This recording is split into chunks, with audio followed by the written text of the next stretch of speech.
Shalom, selamat malam saudara yang dikasihi Tuhan Yesus Kristus. Selamat berjumpa dalam renungan pada malam hari ini. Doa dan harapan saya saudara semua ada dalam keadaan yang baik, sehat, penuh sukacita dan berlimpah berkat Tuhan. Tuhan selalu baik dalam kehidupan kita. Apapun situasi kita tetap dapat bersukacita karena Tuhan. Sebelum kita mendengarkan renungan firman Tuhan, mari kita berdoa.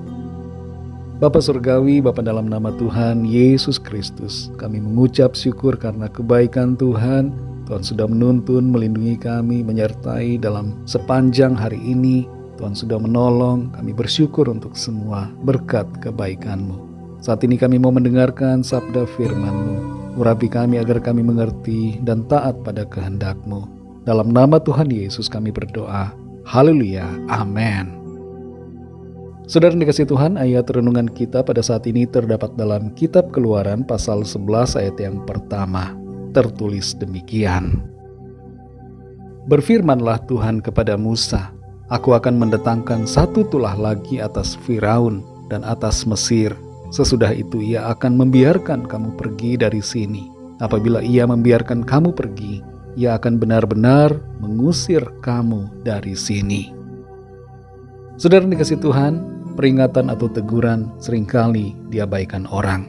Sekalipun peringatan itu terlihat dengan jelas dan besar, tapi banyak yang tidak mempedulikan. Malah semakin diperingatkan, justru sebagian orang semakin terdorong untuk melanggar. Semakin ditegur, semakin keras kepala. Biasanya peringatan atau teguran itu diabaikan karena beberapa hal yang ada di pikiran seseorang. Di antaranya adalah pertama, karena ia menganggap peringatan itu tidak berlaku baginya. Kedua, karena ia menganggap konsekuensinya ringan dibandingkan dengan sensasi yang akan ia dapatkan. Dan ketiga, karena ia mengira bahwa ia bisa lolos dari akibat yang mungkin muncul dari pelanggarannya. Peringatan pada hakikatnya bukanlah himbauan main-main, tapi sebuah nasihat yang sangat serius untuk membuat kita berbalik arah agar terhindar dari masalah atau bencana. Firaun sudah diperingatkan dan ditegur 9 kali melalui tulah demi tulah yang terjadi dengan begitu menakutkan. Tapi ia masih saja berkeras hati. Dan di Keluaran 11 ayat 1 ini tertulis, Berfirmanlah Tuhan kepada Musa, Aku akan mendatangkan satu tulah lagi atas Firaun dan atas Mesir. Sesudah itu ia akan membiarkan kamu pergi dari sini. Apabila ia membiarkan kamu pergi, ia akan benar-benar mengusir kamu dari sini. Sebenarnya dengan mengalami dan melihat satu tulah saja, seharusnya itu sudah cukup membuat Firaun mentaati perintah Tuhan.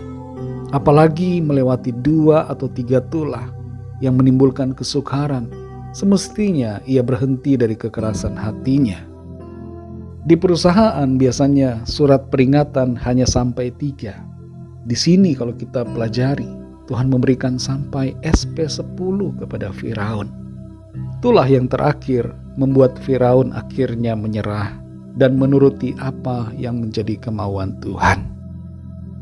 Saudara yang dikasihi Tuhan, apa yang jadi rema buat kita dari ayat firman Tuhan ini adalah yang pertama, cukup satu teguran saja untuk kita bertobat. Jangan tunggu sampai peringatan Tuhan itu terjadi berulang kali dan menjadi semakin berat, baru kita mau berbalik dan berubah. Kita perhatikan dari tulah demi tulah yang terjadi, intensitasnya semakin meningkat sampai pada tulah yang terakhir. Tuhan mengambil yang paling berharga dari diri Firaun, yaitu anaknya yang sulung. Baru ia sadar dan mau menurut.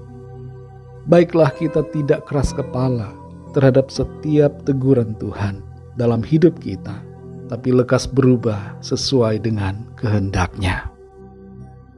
Yang kedua, milikilah kepekaan hati terhadap setiap teguran Tuhan. Roh Kudus seringkali berbicara kepada kita dengan begitu lembut, dan kita sudah merasakan adanya ketidaksetujuan Tuhan atas apa yang kita lakukan. tapi kita masih saja cenderung mengabaikan. Tapi mari saat ini saudara, latih kepekaan kita terhadap suara Tuhan yang berbicara dalam hati kita. Dan ikuti apa yang menjadi kemauan Tuhan, supaya kita tidak melewatkan dan tidak mengalami hal-hal yang tidak baik dalam kehidupan kita. Mari saudara dikasih Tuhan, perhatikanlah setiap teguran Tuhan dan ikuti kehendak-Nya, supaya kita mengalami berkat dan sukacita serta perkenanan yang dari Tuhan. Ambil firman Tuhan ini untuk diri kita, saudara. Jangan pakai firman Tuhan ini untuk menghakimi orang lain, tapi mari kita koreksi dan introspeksi diri kita terlebih dulu, agar menjadi pribadi yang lebih baik, pribadi yang semakin menyenangkan hati Tuhan, dan menjadi berkat serta membawa damai bagi sesama kita. Mari kita berdoa. Bapa, dalam nama Tuhan Yesus Kristus, Tuhan dan Juru Selamat kami bersyukur kepada-Mu karena Engkau sangat baik. Teguran demi teguran lewat firman-Mu kami dengar, dan kami sadar bahwa Engkau tidak mau kami mengalami hal-hal yang tidak baik. Setiap teguran-Mu bertujuan agar kami berubah dan mengalami perkenanan serta keberkatan dari Tuhan. Tolong kami Tuhan, berikan kami kepekaan terhadap setiap teguran-Mu, dan tolong kami Tuhan, supaya kami senantiasa taat pada kehendak-Mu.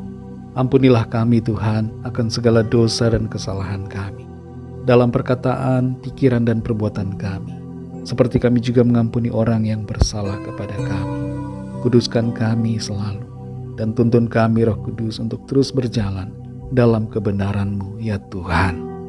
Kami bawa kepadamu setiap permohonan doa dan pergumulan kami masing-masing, agar Tuhan melawat dan menyatakan kuasa pertolongan-Mu bagi kami. Limpahkan sukacita-Mu dalam hati kami. Berikan kami damai sejahtera dan ketenangan. Malam ini Tuhan, kami mohon berkat perlindungan-Mu, supaya kami dapat tidur dengan nyenyak, dan lingkupi kami dengan kasih dan kuasa-Mu. Berkatilah bangsa dan negara kami Indonesia, dan juga semua bangsa di dunia ini. Lawatlah dengan kasih dan rahmat-Mu, supaya setiap orang dari segala bangsa mengalami pengenalan yang benar akan Tuhan. Terima kasih Tuhan. Dalam nama Tuhan Yesus Kristus, Tuhan dan Juru Selamat kami sudah berdoa dan mengucap syukur. Haleluya. Terimalah berkat Tuhan. Tuhan memberkati engkau dan melindungi engkau. Tuhan menyinari engkau dengan wajah-Nya dan memberikan kasih karunia. Tuhan menghadapkan wajah-Nya kepadamu dan memberikan damai sejahtera. Berkat anugerah dari Bapa Surgawi, cinta kasih karunia dari Tuhan Yesus Kristus, dalam persekutuan dan penghiburan Roh Kudus, menyertai kita semua sekarang ini dan sampai selama-lamanya. Dalam berkat nama Tuhan Yesus Kristus. Haleluya. Amin. Puji Tuhan, saudara yang dikasihi Tuhan, saya percaya firman Tuhan menjadi berkat dan kekuatan buat saudara semua. Dan Roh Kudus akan menolong saudara untuk lebih lagi memahami kebenaran firman Tuhan. Tuhan Yesus memberkati saudara semua. Sampai jumpa dalam renungan yang berikutnya. Haleluya.